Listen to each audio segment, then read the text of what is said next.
ಒಂದು ಮಾತು ಕೇಳಲ್ಲ ಲೈಟ್ ಹೌಸ್, ನೀವು ಯಾಕೆ ಈ ಹಾಸ್ಪಿಟಲ್ಗೆ ಮತ್ತೆ ಜಾಯ್ನ್ ಆಗಬಾರ್ದು? ನಾವು ಜೊತೆ ಸುತ್ತಾಡ್ಬೋದು, ಒಟ್ಟಿಗೆ ಕೆಲಸ ಮಾಡ್ಬೋದು, ಇಬ್ಬರು ಸೇರಿ ಹಾಸ್ಪಿಟ್ಲ ಇನ್ನೂ ದೊಡ್ಡದಾಗಿ ಬೆಳೆಸ್ಬೋದು. ನಿಮ್ಮ ಜೊತೆಗಿರೋದು ನನಗೂ ಇಷ್ಟನೇ ಮುದ್ದು. ಆದರೆ ನನ್ನ ಸದ್ಯಕ್ಕೆ ಈಗ ಕ್ಲಿನಿಕ್ ಕಡೆ ಗಮನ ಕೊಡಬೇಕು.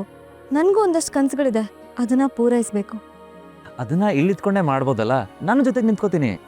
ನಾನು ಹಾಸ್ಪಿಟಲ್ ಯಾಕೆ ಬಿಟ್ಟೆ ಅಂತ ನಿಮಗೂ ಗೊತ್ತಿರೋದೆ. ಆತ್ಮಗೌರವಕ್ಕೆ ಪೆಟ್ಟಾದಾಗ ಮತ್ತೆ ಅದೇ ಜಾಗಕ್ಕೆ ಬರೋಕ್ಕೆ 100 ಸಲ ಯೋಚನೆ ಮಾಡಬೇಕಾಗತ್ತೆ.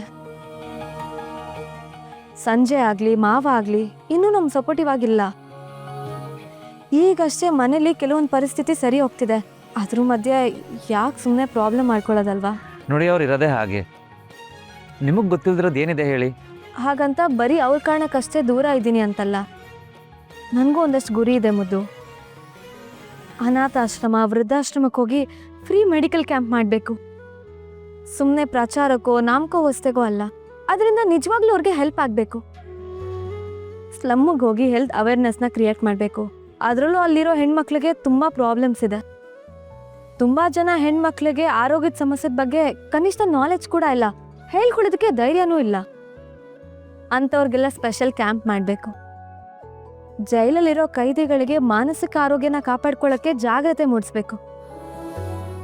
ಹೀಗೆ ಏನೇನೋ ಪಟ್ಟಿ ಮಾಡ್ಕೊಂಡಿದ್ದೀನಿ.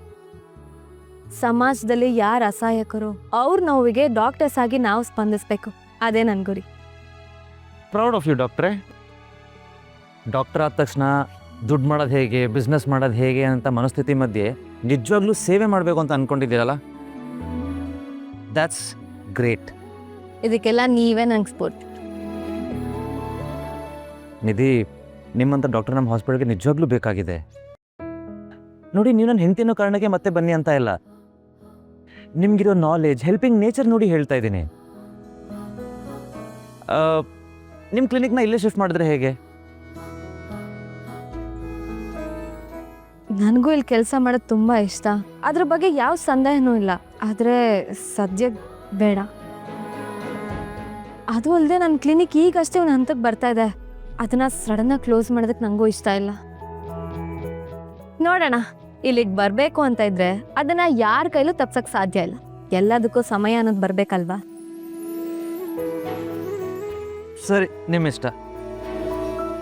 ನೀವು ಏನೇ ನಿರ್ಧಾರ ಮಾಡಿದ್ರೂ ನಾನು ಅದನ್ನು ಒಪ್ಕೋತೀನಿ, ಗೌರವಿಸ್ತೀನಿ, ಸಪೋರ್ಟ್ ಮಾಡ್ತೀನಿ. ನನ್ನ ಮುದ್ದು ಬಗ್ಗೆ ನನಗೆ ಗೊತ್ತಿಲ್ವಾ?